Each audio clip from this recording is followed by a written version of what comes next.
Hi everyone, welcome to my mini blog. আজ ভাবলাম আমি হেয়ার স্পা করি, অনেক দিন করা হয় না। একটা বাটিতে 2 চামচের মতন ফ্লেক্সিডস নিয়েছি। জানেন তো, এর আগে আমি বানিয়েছি, একটু বেশি পরিমাণ বানালে না ওয়েস্ট হয়ে যায়। এই জন্য আমি এবার কম করে বানিয়েছি। 2 চামচ ফ্লেক্সিডস নিয়েছি একটা বাটিতে, আর পরিমাণ মতন জল নিয়েছি। গ্যাসের ফ্লেম মিডিয়াম টু হাই রেখে জাল দেব। 10 মিনিট পর দেখতে পারবেন এরকম টাইপের স্টিকি স্টিকি হয়ে যাচ্ছে, জেলি টাইপের হয়ে যাচ্ছে। একটু ধৈর্য রেখে এটাকে জাল দিতে হবে। প্রথমে বুঝতে পারবেন না, কিন্তু আস্তে আস্তে জলটা স্টিকি হয়ে যাবে। এই দেখুন, আমি গ্যাসটা বন্ধ করে দিয়েছি। খুব বেশি ঘন করব না, একটু পাতলা স্টিকি হয়ে গেলেই নামিয়ে নেব।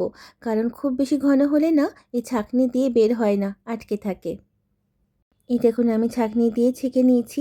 ঠিক এই রকম একটা টেক্সচার আসবে। এর মধ্যে আমি লেবু অ্যাড করব। এটা পুরোপুরি অপশনাল। লেবু আমি অ্যাড করি কারণ আমার স্কাল্পটা হচ্ছে অয়েলি, যাতে ড্যান্ড্রফ আছে বা অয়েলি স্কাল্প আছে, লেবুটা প্রায় আপনারা ইউজ করতেই পারেন যে কোনো প্যাকেই।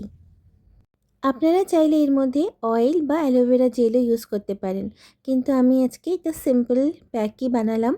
জাস্ট লেবুর রস দিলাম এর মধ্যে। স্পাটা ঠান্ডা হয়ে গেলে আঙ্গুলের সাহায্যে চুলে স্কাল্পে লাগিয়ে 1 ঘন্টা রেখে দেব। তারপর শ্যাম্পু দিয়ে ওয়াশ করে নেব।